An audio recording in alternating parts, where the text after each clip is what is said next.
So as we continue on with our Module 8, we're going to take a look now at Module 8.2. In this section right here, we're going to take a look at longitudinal shear, plastic deformations, and thin-walled members. So continuing on with the content of Chapter 6. So objectives within this module here, we'll take a look at longitudinal shear on a beam element of arbitrary shape, look at shearing stresses in thin-walled members, take a look at some different plastic deformations and the associated equations and theory, and then last take a look at unsymmetric loading of a thin-walled member and shear center. So within this module here, we'll go through some of the key theory, talk about some of the governing equations, go through some practical applications, and then actually go through some problem solving together. So as we continue on here, we're now going to take a look at longitudinal shear on a beam element of arbitrary shape. So this is going to be the difference now as we move on here, is we're looking at something with an arbitrary shape for this element now. So previously we had looked at the distribution of our vertical components, our tau xy, our shear stress xy right there on the transverse section of the beam.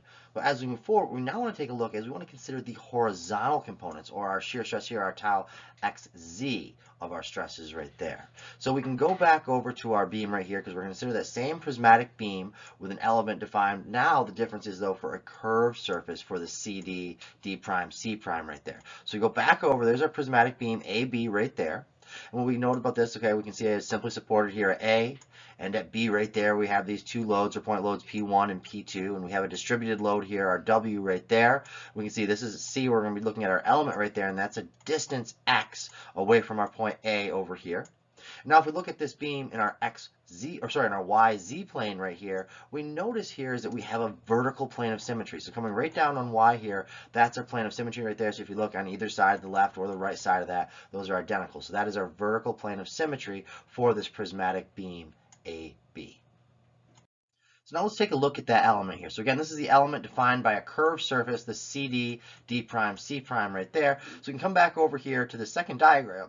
And we take a look at the second diagram here, and this is a short segment of the beam where we have that element that we're looking at right there, and this element is going to have a length of delta x right there. So we can come back over here and we can see, okay, if we're looking at it in this plane right here, we can see there's our C, D, C prime, D prime right there, and there's the width right there of the element, or the length of the element right there, our delta x. But now if we come over here and look at it in this YZ plane right here, now we can see we have this element right here, up here in the shaded section right here, by our alpha term right there. So this is now the element that we're looking at. So this is different than before. This is now an arbitrary shape right there, defined by that curved surface right there for our alpha right there. So we can see this is up here, and we can see this is some distance up right here. So you get the bottom of this element right here, looking at it in this plane, is the bottom of this element right over here, and this is up above our neutral axis now for this prismatic shape right there. So the thing to note, this element now extends from two sides of the beam to an arbitrary curved surface. Again, that's that curved surface that we're looking at right there.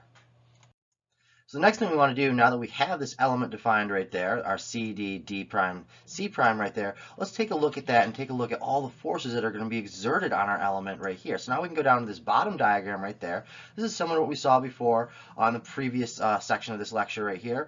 So we can see, well, what are the forces acting on this here? We can see, well, we have these vertical shearing forces, our V prime C and our V prime D. We also have these horizontal normal forces right here. So we can see our horizontal normal forces right here. We have this sigma C dA and sigma D dA right there. Then we have this load, our W delta x right there. So there's our W times the width of this right here, which again, there's that delta x right there. And then last, we have this longitudinal shear force, or our delta H. You can see their longitudinal shear force, or our delta H right there. So these are all the forces that are going to be exerted on this new arbitrary shaped element right there, with the curve defined by this arbitrary curved surface. So with that there, what we want to do next, now that we've taken a look at that, basically our free body diagram showing all these forces exerted on that element right there, now we want to take a look at our equilibrium equation right here. So let's just take a look at our x direction. This is our x direction right there. So what are the forces in our x direction? Well, in equilibrium, our force in our x direction is equal to 0. So summation of force in our x direction are equal to, well, what do we have? Let's go back to this free body diagram and take a look. Well, we have this delta H, which is our longitudinal shearing force right there. We also have our horizontal normal forces right there, our sigma C dA and our sigma D dA right there. So those all go into this here. So we can say, okay, well, this is going to be our summation force x direction is our delta x times the summation right here, our integral right there, over that entire curve. That's our alpha term right there, this curved elementary section, right, arbitrary section right there. And this is now our sigma D minus our sigma C dA right there from these guys right here. So this is now our equilibrium equation.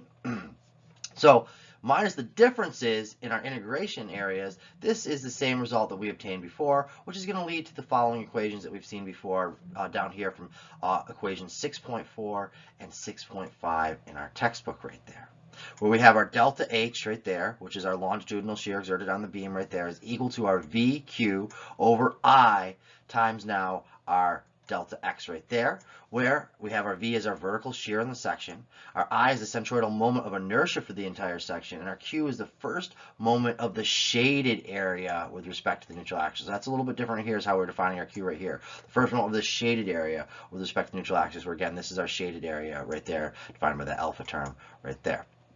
So then we also have equation 6.5 in our textbook right here, where we have our lowercase q, or our shear flow, also known as our horizontal shear per unit length, right here is equal to our delta H over delta X. And now we have a relationship for our delta H that we could plug in there, and it reduces down now, and we plug that in to VQ over I. And again, now we have all of those defined down there for our VQ and I that we can plug directly in to get our shear flow from equation 6.5. So now let's take a look at an example problem using some of that theory and governing equations we just looked at. So let's take a look at an example problem here shown as concept application 6.4 in our textbook. In this problem here, we have a square box beam with 4 planks. Now 2 of these planks have dimensions shown here at 0.75 by 3 inches, and the other 2 planks are 0.75 by 4.5 inches right there. And these are all nailed together as shown in our initial diagram. So if we know the spacing that between the nails is given to us is 1.75 inches, we also know that the beam is subjected to a shear with the magnitude that's given to us as V is equal to 600 pounds. From there, what they're asking us to do is to go ahead and solve for the shearing force in each nail. So now that we've had an opportunity to read through that problem statement, let's think about that a little bit and come up with a procedure for analysis right here. So what we want to do, similar to the problem we looked at before, is we want to isolate that upper plank. So as we isolate that upper plank, what we want to do is consider the total force per unit length, our Q value right there, exerted on its 2 edges right there. So how can we do that? Well, now we can think about our governing equation. So we can go back to our equation 6.5. In 6.5, we have Q right here, which is that force per length, or our shear flow right there, which is our delta H over delta X right there, which again, if we plug in our relationship for delta H, we have now this is VQ over I, where Q is going to represent the first moment with respect to the neutral axis of that shaded area, our A prime in this case right here, and I is the moment of inertia about the same axis of the entire cross section of the box beam. So now we have a rough idea of what we're going to do. So from this information here, kind of roughly thinking through our procedure for analysis, looking at that problem statement, and we understand what they've given us, what they're asking us to solve for, this is where we would normally go ahead, if we're doing this out by hand, and create that setup page. We write out all of our givens, again with those 4 different things right there. We have our variable name, we have our numerical value, we have our units, and how it relates back to our problem right there. Then we'll also write down everything that's to solve for and any assumptions we're going to make, along with any simplified diagrams and our chosen coordinate system. So now as we go and begin our solution for this problem right here, we take a look back at this initial given diagram. We can see we have all of our dimensions in here.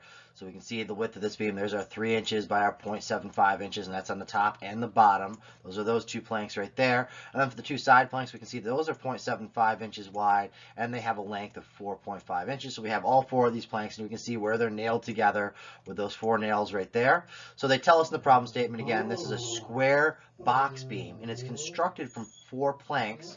Now, knowing that the spacing between these nails is given to us as 1.5 inches, and that the beam is going to be subjected to a vertical shear, they give us that magnitude that V is equal to 600 pounds, they then ask us to determine the shearing force in each nail. So now what we want to do is come over here as we begin our solution. Again, go through that procedure for analysis, and let's write this out a little bit more condensed right here, so we can see now what we're going to do is we're going to say, okay, first thing we're going to do in our procedure for analysis as we begin our solution is we're going to determine the shear force per unit length along each edge of the upper plank, and we know we have a governing equation. We can use that for that there. We're also going to be basing upon this nail spacing they give us of this 1.5 inches. We're going to determine our shear force in each nail. So as we begin our solution here, we'll go through that procedure for analysis. The first step in this here was determine that shear force per unit length, or our Q value, or shear flow right there, along each edge of the upper plank. So we're just going to be looking at our upper plank right now. So let's go over to this figure over here on the left right here, and let's just take a look at just this upper plank right here. Well, we know the dimensions, the length of this upper plank right here. That's 3 inches right there. And we know the thickness is 0.75 inches. So we want to find is what is the distance to the center of this upper plank from our neutral axis down here. Well, we can figure that out right there, because we can say that this is going to be half of this 4.5 right there. So from there to there is half of 4.5, and then we can add in half of this thickness of this beam right here, which is 0.75 inches. When we do out for math for that right there, our y prime right here is 1.875 inches. So with that information, we're now going to go back over here to the first step in our procedure for analysis right here. Again, we're looking at that upper plank right there. We want to determine our shear flow, our Q value, along each edge of that upper plank right there. So we go to our governing equation 6.5 in our textbook right here, which we just looked at in our previous slides right this within this module here. So Q is equal to our VQ over our I right there, where our I is the centroidal moment of inertia of the entire section, which I have written out up above here, and Q is the first moment of the shaded area with respect to the neutral axis right there. So there's our shaded area right there, with just that top plank right there. And V is our vertical shear in the section. So you can start plugging in for what we know. Well, we're given our V value right here. So our vertical shear we're given to is 600 pounds right there. But we don't have our Q or our I. So now we're going to come down here to this section right here to figure out our Q and our I value to plug into this equation 6.5. So for our upper plank right here, our Q value right here is given to us by the relationship that is at A prime, there's our shaded area right there. So this is our A prime right there, times the Y value, which we've just calculated here based off our given dimensions right there. So we can plug this in and we can say, well, what is our area right here? Well, this is 3 inches times our 0.75 inches. So we can say 3.75, that gives us our A prime area right there. And our Y, again, is this value of this 1.875 inches right there. So inch times inch times inch gives us a unit of inches cubed right there. We do out our math, so our Q, capital Q right here, or our first moment of the shaded area with respect to the neutral axis, is 4.22 inches cubed. So now we can go back up to this equation 6.5. We have our V value, and now we have our Q value there. We can plug that 4.22 with inches cubed right there into our numerator for this equation for our shear flow right there. So then we need to look at our denominator right here, our I value right there. Again, our centroidal moment of inertia of the entire section right there. So this is for the overall beam cross section right there. We can say, well, for this right here, we have a relationship for this here. I is equal to 1/12 right here. Now this is going to be 4.5 to the fourth minus 1/12, 3 to the fourth power right there. And these are dimensions. We can go back up to our diagram here to get that. There's our 4.5 and there's our 3 right there. So that way we can plug those in for our equation right here for our I value right there. We plug those in. What we end up with is 27.42 inches to the fourth. So again, pay attention to your units. This is the fourth power right here. So this now goes up to equation 6.5. This comes into our denominator for our I value right there. Again, that centroidal moment of inertia of the entire section right there. And we can plug this directly into that. And now we can double check our units. We can say, well, we have our inches a third, cancel the fourth power down here. We're left with just inches on the bottom, and we're left with this pounds on the top, which gives us exactly what we'd expect for shear flow or force per unit length. That tells us our units right there. Force per unit length, pounds per inch. Yes, we are correct with our units right here. So we have a value for our shear flow right here from equation 6.5 of 92.3 pounds per inch.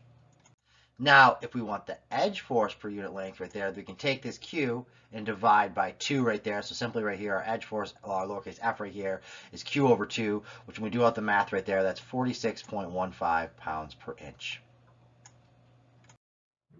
So I just want to take a minute to talk about how we got that I value here. So if we go back to our Appendix C in the back of our books, we have this table here for our moments of inertia for common geometric shapes right here. So this is a combination of common geometric shapes right here. So what we have right here is basically we have an inside and an outside square. So we can go to our general shape right here for a common shape right here of a rectangle right there, and we can see that our I value here is going to be 1/12 base times height cubed right there, where in our case here, our base and our height are going to be identical right there.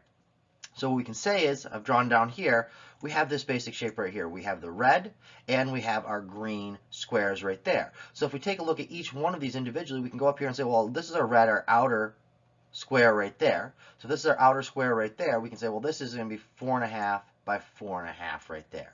So there we have a 4.5 height and a 4.5 base right there. We go to our general governing equation now for our moment of inertia for a rectangle. This is 1/12 base times our height cubed right there, which is 1/12 4.5 times 4.5 cubed, or 4.5 times 4.5 cubed is 4.5 to the 4. So that's where we get this portion of our equation right here that we saw on the previous slide right there. Now we do the same for the inside. We can say, well, this is going to be equal to the outside, our red, minus our green. So that's where this negative sign comes from, is we're subtracting those right there. So for our green right here, we go back to the same 1/12 base times height cubed. So our base and our height are 3 and 3 right there. So this is 1/12, 3 times 3 cubed right there. So we subtract those two right there. That's our minus 1/12 right there. And a 3 times a 3 cubed is a 3 to the 4th right there. So that's where we get that relationship there. And we do that out. That's where we get the 27.42 in the units of inches to the 4th.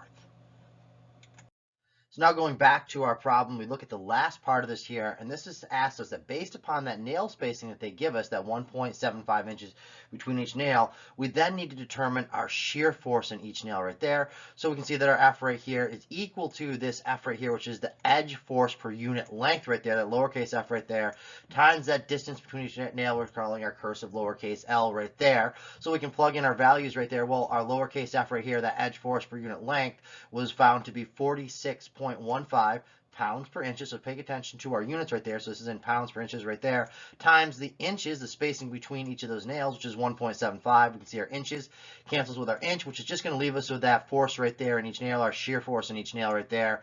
So F is equal to, when we multiply 46.15 by 1.75, a value of 80.8 pounds. So the next topic I want to take a look at here is shearing stresses, in particular for our thin-walled members right here. So let's consider a segment of a wide flange beam that's going to be subjected to some vertical shear V. So let's go over here now, and we can see in part A right here, this is our wide flange beam section with a vertical shear right there. There's our V value right there. So there's our vertical shear right there. Now what else can we see about this? Well, let's take a look at our axis right here. So there's our Z-axis going this direction, X-axis here, and our Y-axis going up right there. So we can see it's symmetric about that Y-axis right there. Now we can see that the width of this right here is our delta X right there for that segment right there. And now we can see, if I erase this for a second here, we go back up top, we're going to be taking a look at a segment of this right here. So the segment that we want to take a look at right here is this right here. This now is our A prime, B prime, B, A, and A prime right back there. So that right there, so if we look over here, that's this right here, where we can see there's our B prime corner and our B prime corner right there, B, our A right in that corner right there, and our A prime right there, and our A prime right there. And we can see that this is going to have a thickness equal to that of the thickness of our flange right there, which is our T value right there. And we can also see that this is going to be along this length right here, which is our delta X, so it's going to have this dimension right here of our delta X. So as we look at that individual element there, let's erase this for a second right now. And we can see now we have some dimensions from that section that we took out, that element that we took out of that wide flange beam section right there. So with that information, what we can do now is we can come back over to our governing equation that we see right here from equation 6.4 in our textbook that we've seen before. So if we're looking for that longitudinal shear, or our delta H value on that element, so there's our element right there that we're looking at now with all those dimensions we found, our delta H right here, right there, is going to be equal to our V, there's our V right there, times our Q value divided by our I value times our delta X, where there's our delta X right there. So that's the governing equation we can use, and as we've seen before, we have relationships we can plug in for our Q and our I value based upon our shapes right there, and we can plug that in. Now with that information, what we can also see is we can use our governing equation 6.6 from our textbook right here to find our corresponding shear stress. So our corresponding shear stress is saying that our tau Zx is equal to our tau Xz right there, and we can plug that in if we go down to our element right here for our stress element in the corner of this guy right there. We can see there's our tau Zx and our tau Xz depending on which plane we're looking at right there. So this is going to be equal to the relationship from 6.6 in our textbook there, where we have our delta H over our T delta X. So that's that T and that delta X that we're talking about right there from our element right there.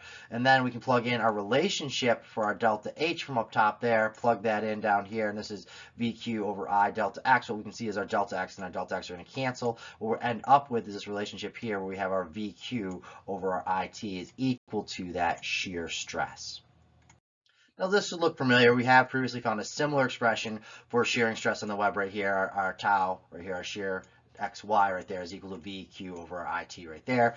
Now a thing that we do want to note for this right here is that in flanges and in the web, these things are going to go to 0 if we're dealing with our xy, our tau xy in flanges, that's going to be 0. Whereas if we're dealing with our tau xz in the web, that's going to be approximately 0 as well. So that's just a little something to note of whether we're dealing with our flanges or our webs and which shear we're looking at, which face we're looking at there. So this is something to take note of, especially as we're going through different problems we're solving, and make sure we understand which face we're looking at, which plane we're looking at, and how it relates back to that chosen coordinate system we're looking at. So as we continue our discussion with shearing stresses for thin-walled members, let's take a look at a couple different shapes right here. For this example, let's take a look at a box beam right here. So it's still a thin-walled member right here, but now a slightly different geometry right here. Now we're looking again at this box right here. Now a thing to note about this here is that the variation in our shear flow, our lowercase q right there, across the section is going to depend only on the variation of our first moment right there, where q is that first moment, based upon this equation we saw before, that q is equal to our v times our first moment divided by our moment of inertia right there, where v is our vertical shear. So we can come back over to our diagram on the left right here, and we have A and B right here. So in part A, this is a box beam showing the shearing stress in just the flange up top right there. And in part B, this is showing the shearing stress in the web right there as well. So we can see there's our shaded section right there that we're looking at right there. So there's our tau xy, our tau xy right there. This is our tau xz and our tau xz right there. So this is, again, flange versus the web right here. Now the shaded area is used for calculating the first moment of inertia.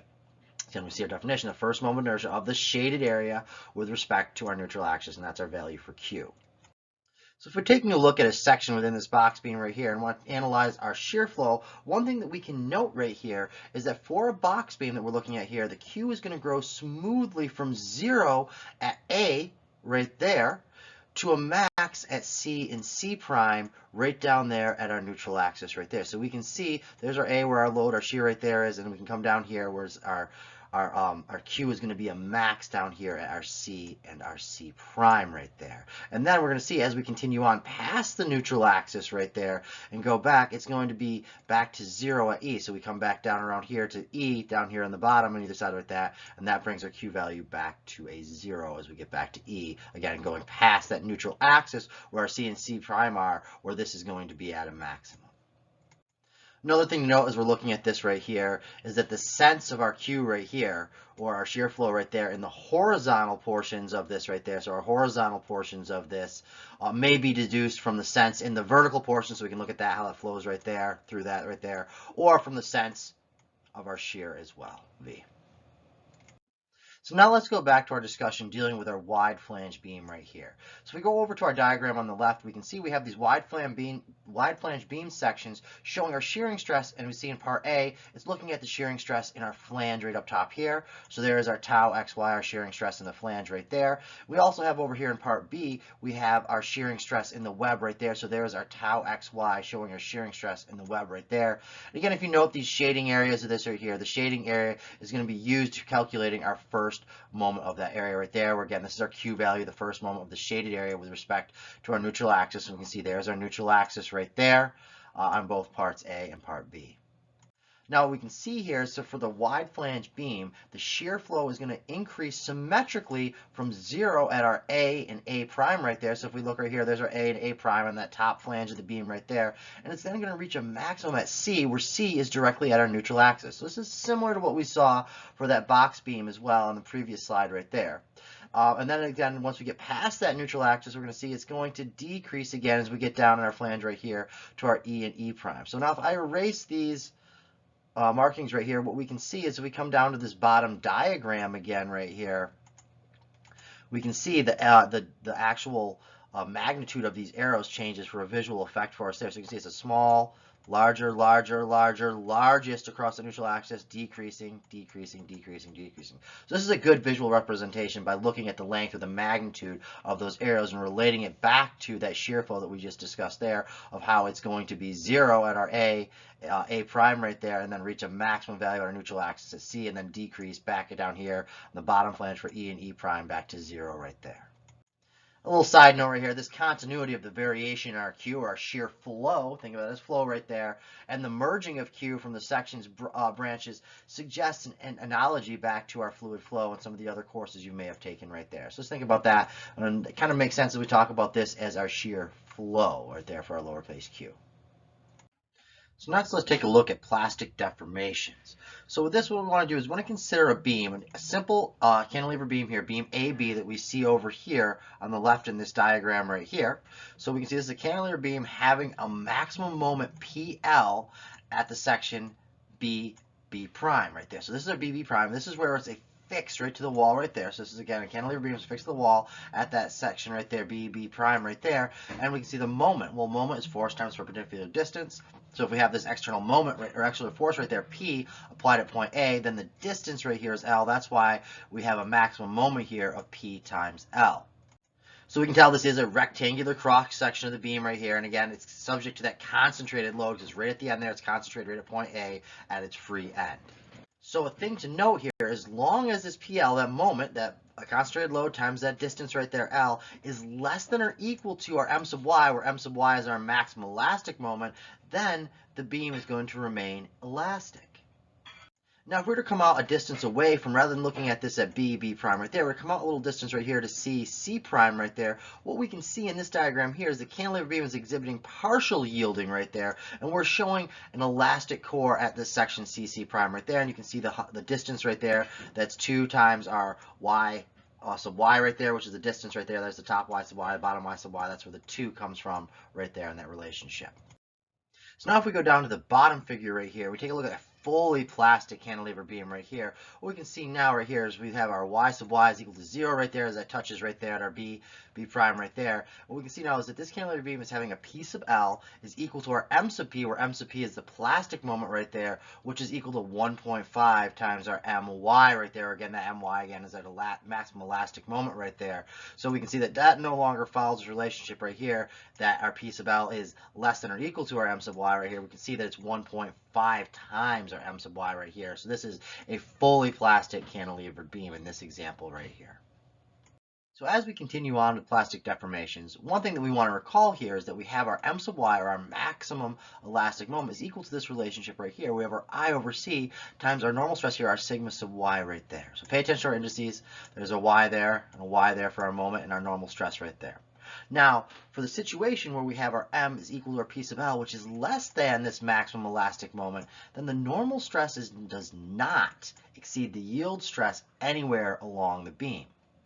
But now for the opposite case of this right here, where our P sub L is greater than our M sub y right here, well then our yield is initiated at that B prime interface right there. And for an elastoplastic material, the half thickness of the elastic core is found by a relationship shown in equation 6.14 in our textbook right there, where we have our Px is equal to 3/2 that My, our maximum elastic moment right here, times 1 minus 1/3 of that y sub y squared all over our C squared. Now, our section can become fully plastic at the wall when we have this relationship right here. When fully plastic is our y sub y is equal to 0, when our PL is equal to 3/2 My, which is also equal to our M sub P right there. So we can take a look at this right here now, and our P is our concentrated load, L is the length, M sub P is our plastic moment, and M sub Y is that maximum elastic moment. So this is something that's important to do as we're looking at these governing equations. Make sure we understand what each individual piece is and how it relates back to our problem. So if we plug this M sub P back in, we can say PL is equal to M sub P. We can solve this for our P max, so our maximum load, which the beam can support, is given by this relationship here, where so P max, that maximum load the beam for the beam can support, is equal to our M sub P, the plastic moment, divided by the length of the beam L right there. So there's a simple relationship there to find that maximum load that our beam can support.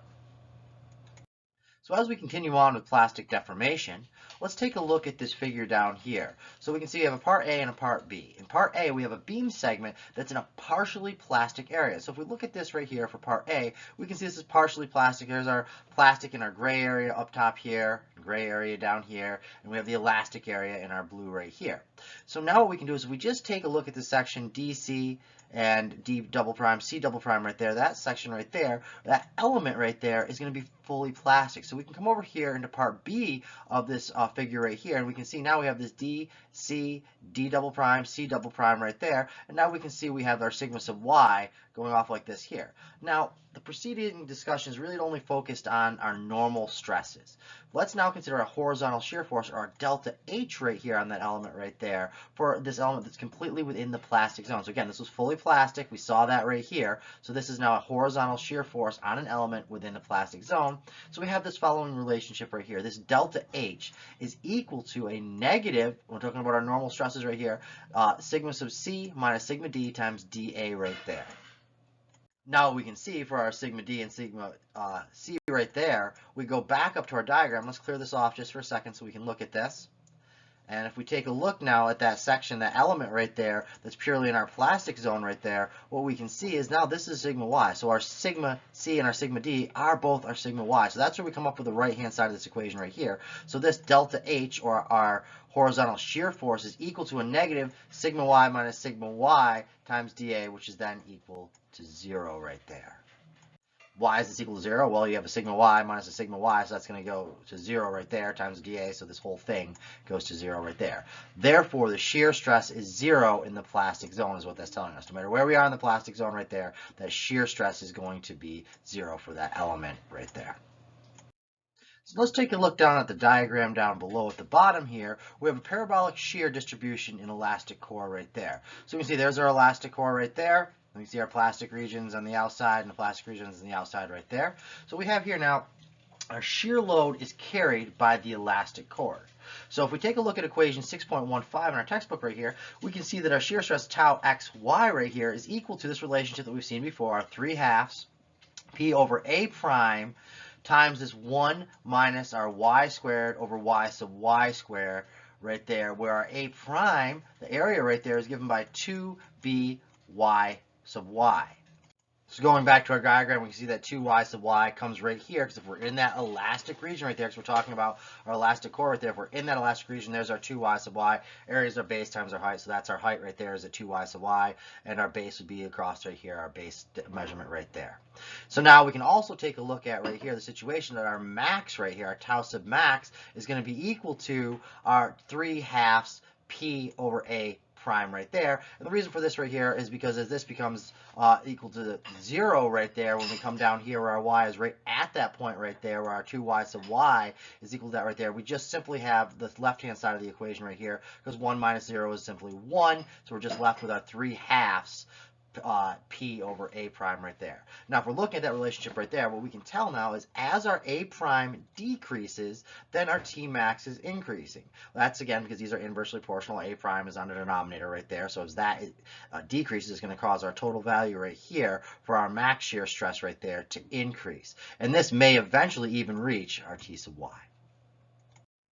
So now let's take a look at an example problem here. So in this sample problem 6.3, what we have here is we have now a cross section for a member of a W10 by 68 steel beam. So we got this wide flange beam right here. This is a W10 by 68 steel. So we know we can go and look up some information on this type of beam from our appendix, as well as some other resources as well that we've discussed. So if we know that the vertical shear is 50 kips right here, it's given to us in the problem statement for this W1068 rolled steel beam, we can then determine our horizontal shearing stress at the top flange at this point A right there. So there's our top flange right there. So we're just looking at this top part of the flange right there. We have associated dimensions from our given diagram, so we know this distance is 4.31 inches. We can see that from our neutral axis down here at C up to the center point right there at A right there, we have now this distance of 4.815 inches. Now where does this come from? Well, this comes from the distance from the half of the beam. So if the beam is 10.4 inches, then half of the beam is 5.2. So from our neutral axis at the center to the top of the beam, that's 5.2 inches. Now we want to subtract half of the thickness of this beam. Well, this beam is the TF of 0.770 inches. So if we take half of that right there, that's where we get this distance from right here. Now we're lucky in this problem here, and that's already done out for us in the initial diagram there. In other problems, they may not give us this work right here, and this is something that we may need to calculate on our own. Now, another thing they also give us this problem statement that not necessarily always given to us is we have our value for I for this beam as well right here. So this is I sub x is equal to 394 inches to the fourth. So they give us a lot within this initial problem statement and given diagram. So now as we think about our solution, what we want to do is take a look at a procedure for analysis. So the first thing that we're going to want to do is take a look at the shaded area. So let's go ahead and erase this just for a second here so we can look back at that shaded area. So this is the shaded area that we're looking at right here. So for the shaded area right there, we have our Q value right here from our equation for Q. Now this is our 4.31 inches. So this is the right there. There's the length of that right there times the thickness of that. So there's our area right there, 0.770 inches right there times right here. Now this distance right here from our neutral axis up to that point right there, which is going to be our 4.815 inches right there. Inch times inch right here is inches to the cube right there. So that is our value for our Q for this right here. So this is our, just to get our Q value that we can use to plug into this right here. Then if we want our shear stress, the reason we need that Q is we have this tau right here for our shear stress at A is equal to VQ over IT right there. So we can plug in, well, V was given to us as 50 kips. Q, we just solved for that from our relationship for Q right here. And again, this is again our area right there times that Y value right there. And this is all divided by our IT. Well, our I was given to us in this problem here of 394 inches to the fourth. And we have here our thickness value, which is given to us in the problem statement is 0.770 inches. We can do out the math there, double check our units for unit analysis, and we find that our shear stress is equal to 2.63 KSI. Next, let's take a look at the unsymmetric loading of thin-walled members in shear center.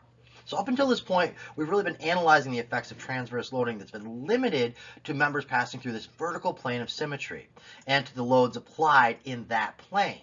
So this is what we looked up to this point right here. So the members are observed to bend in the plane of loading, as we can see down here in this cantilevered channel beam with a vertical. Again, there's our vertical plane of symmetry right there. And in any cross section, the bending couple and the shear V were found to result from our normal and shearing stresses right there. So we have here our shear V and our moment couple right there. And again, there's our vertical plane of symmetry right there. So V is equal to P and M is equal to PX. This is a load applied in that vertical plane of symmetry.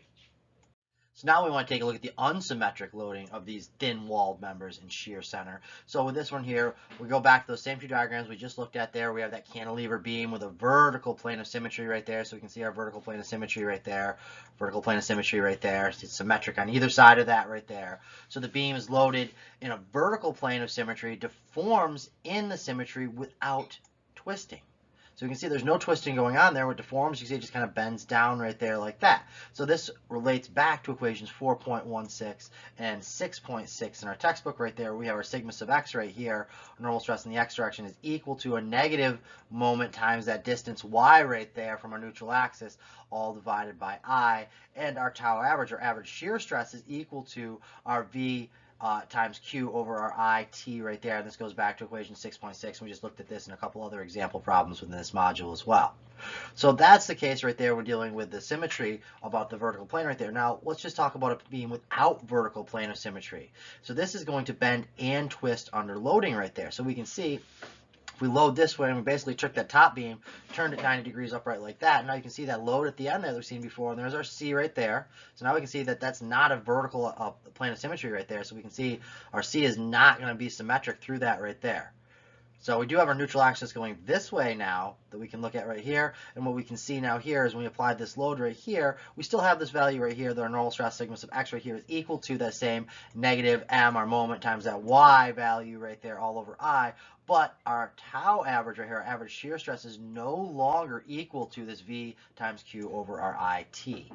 So if we look at our deformation in our diagrams down here, the deformation of the channel when not loaded in the plane of symmetry right here. So we're not loading in that plane of symmetry. You can see there's that twisting. We can see it twisting and bending right there. And this is the load perpendicular to the plane of symmetry. Just looking at it from 2D right there, there's our load right there. So you can see that it's not. It is now perpendicular and not in line with the plane of symmetry. So continuing with our discussion of unsymmetric loading of thin-walled members and now the discussion of our shear center, we're going to take a look over here at our diagram on the top left over here. So what we see here is we have shear flow in each element. This results in a vertical shear in a couple right there. So if we look over at part A right here, we can see our shear flow. So there's our Q right there, our shear flow as we're going through from A to B to D to E right down here. So there's our shear flow. And in part B, we can see the resultant forces on the elements right there. So there's our force F, our force F prime, and our shear force V right there. So now we continue on over here and we say, now if the shear load is applied such that the beam does not twist, then the shear stress distribution is going to need to satisfy these following relationships. And these can be found by equations 618 and 617 down in our textbook right here. When we have our refresher right here that our average shear stress is equal to our VQ over IT. So our V right here for this problem right here comes from equation 618, and this says that this is the integral from B to D. So let's go back over here and take a look at what we're talking about right here. So we can say our shear goes from B to D. So let's look over here. Well, there's our B to D, and sure enough, there is our shear right there.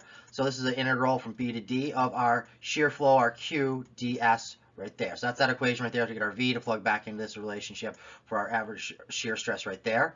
And our F value right here, it comes from equation 6.17. So now, if we're looking back over here to our diagram on the left, we're looking at our F value right here. So F is equal to the integral from A to B. Is that correct? Yes, A to B right there. So this, is a side note, is a great reason to have these diagrams readily available. Whether you've drawn it out on the same page as you're working through your governing equations, or if it's back on your setup page, you can quickly flip back to understand, yes, A to B. Especially with these more complicated and this unsymmetric loading right here, you might have these more complicated shapes. You really need to understand what everything is labeled and how that relates to your equations, as we're seeing here with our calculus, how it relates to the limits of our integration right there. So our F is equal to that integral from A to B. Sure enough, there's our F right there of our Q ds right there. And now we can see that this is equal to the negative integral of QDS from D to E, which is equal to our F prime, which relates down to that right there. So this relates these equations 6.17 and 6.18 in our textbook to these diagrams over here when we're looking here for our average shear stress based upon our V, our shear force here, and our F forces here in these diagrams. So looking at our variables right here, back of this diagram, we know that V is our shear force. And now we can see that F and F prime are going to indicate a couple, or FH, and the need for the application of a torque as well as a shear load. So this is going to relate to equation 6.19 in our textbooks right here. Well, E is equal to FH over V. Well, let's take a look at this diagram now so we can determine what those variables are. So we can see here, there's our shear right there. I saw before, there's our value H, that distance between A and E right there, between our F and our F prime, like that there. And our E right here, we can see that E is this distance right here. So E is the distance that we can move our V off the side, the placement of our V, our shear force, to eliminate twisting. So if we don't want twisting to occur, we need to move our shear force, our V, some distance E off of that axis right here between B and D. So looking at this diagram down below, let's clear this one off for a second here. And now look at the bottom diagram. So for our bottom diagram down here, what we can see here is that when we have this force P applied at this distance E, so that's that same distance E that we see right here that we saw up above here again. Again, this is a resultant force couple for bending without twisting, and that relocation of V, our shear force, that creates that same effect right there. So if we look at that right there and we put that load P off that distance E over here right there, the member bends in a vertical plane without twisting now. And what we can see, if we look down here, clear this off one more time. If we come down here, we can see this point O. Well, what is our point O? Point O is that location that is in line with our neutral axis of the beam and this new location of our load right there, this distance E away from where it was here up above that we see there, and that gives us a location of O, and O is what we're going to refer to as the shear center of the beam, because if we load this in line with O right there, that's when we can avoid, and we can the member can bend without any twisting. So now let's do an example problem where we're looking at unsymmetric loading of these thin-walled members. So we can reference back to our concept application 6.5 in our textbook right here. So you can see now we have right here a channel section right here. And we see in part A, this is our channel section there. We can see our O is right over here at this location. There's our distance E off the side of that right there. And we can also see now we have a width right here of B, and we have a height right here of H right there, and we have a thickness right here given to us as T for this problem right there. Now in the bottom section here, part B, the flange segment that we can look at right here, this S right here for our flange segment right there, is used for calculation of our shear flow. So we can start here. What are they asking us to do? Well, they want us to determine the location of the shear center. So we want to find out where the C is, where's our shear center of the channel with the values. If we have that B is equal to, or B right there is equal to 4 inches, and our H is equal right here to 6 inches right there, and our thickness right here, our T, is equal to 0.15 inches. So what we can do for this relationship right there to find that location of our shear center right there, that O means we're going to need our E, so we can go back to that governing equation that we just saw, equation 6.19. So 6.19 right here shows us that E is equal to F times H over I right there, where we have a relationship for our F value right here from this equation. Well, this equation for F right here comes from equation 6.17 and 6.18 in our textbooks right there, where we have our F is equal to that integral from 0 to B of QS ds. So if we come back up here, this is going from our 0 to B right there, from our 0 to B right there. So that's what our integral is. Our limits of integration go from there to B right there, which is equal to, we plug in our relationship for our shear flow right here, our integral from 0 to B of V times Q over I ds right there. Now before we do out our math right here, before we do out the integral, we can pull out our constants. So our V, our shear force, and our I, our moment of inertia, are going to be constants, so we can pull that out front of our integral. So now we have that F is equal to V over I times the integral from 0 to B of our ST times H over 2 ds. Well, we can go over here and see S is the length right here of that section right there, and T is our thickness right there, and we see our H is that value right there from our A to our E right there. So we can do out our integration from that there, and now we can see that we can get this relationship that F is equal to our VI, which are our constants that we pulled out front, and then this right here is going to be THB squared all over 4I. So with that equation there, what we don't have now is our moment of inertia. So what we can do is we can use the relationship that we can find the moment of inertia for the web section of this right here and add 2 of our flange sections right there. So we can find our moment of inertia for the web and our moment of inertia for those 2 flanges right there. And that's what we do with this relationship here. We plug that in and we say, okay, what we have here is our I for our web right there, 1/12 T times H cubed plus 2 times what we have over here for those flanges right there and right there, from A to B and from D to E right there. We plug those in and we find we reduce this down. We get approximately, this is going to be 1/12 T times H squared times 6B times H, where if we look back over here at what all those variables are when we're dealing with this here, we can see that our T is that thickness right there. We can see that our H value right there is that distance right there between our A and our E right there. There's our B distance right there from A to B right there, and again that same H value right there. So we can combine these equations together now that we have a relationship for both F and for our I value right there, and we can plug those guys right into this equation 6.19 in our textbook right there. When we do that, we end up with this relationship here. We said E is equal to, now we have all this going on here, B over our 2 plus H over 3B right there when we reduce it down, leaving it in terms of variables, which is useful information to have if we do a different problem right here. The fact that this one out here is all done out in terms of variables. We plug in our known values they give us in our problem statement for this problem here. We end up with E is equal to 4 inches all over 2 plus our H value here is 6 inches, all divided by 3 times our B value right there, which is 4 inches, and that's the 4 inches on the top right there. We plug that all in, and we find now that this distance E right here that we were looking for, determining the location of that center of the channel, is now 1.6 inches. Now, they wanted the exact location of it, so it's technically over in the E direction of 1.6 inches and down a value of H over 2 from this right here to get to that neutral axis where the O is located right there. Our shear center is located right there, where H over 2, if we have a value for H, that is going to be 6, so 6 over 2 would be 3 right there.